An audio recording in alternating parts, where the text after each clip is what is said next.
Yo, what's up guys? I just came back from a long vacation, but I just got this in the mail and I wanted to show you guys, and I think you guys are going to be really happy about this one. My first ever basketball reps. You guys know how Kobe's are and how hard they are to get, but I got them in size 9 and I got the Easter color, so let's see how they look. And I want you guys to be honest with me in the comments because I'm going to be doing more basketball shoes. So let's look at them.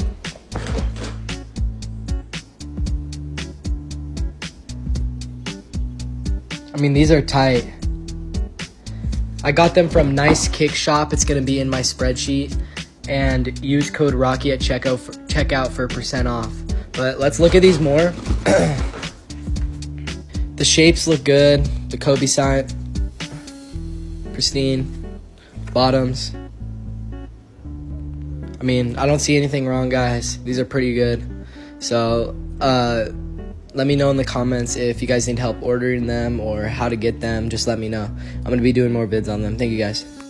Check them out. We got my boy Kung Fu Panda.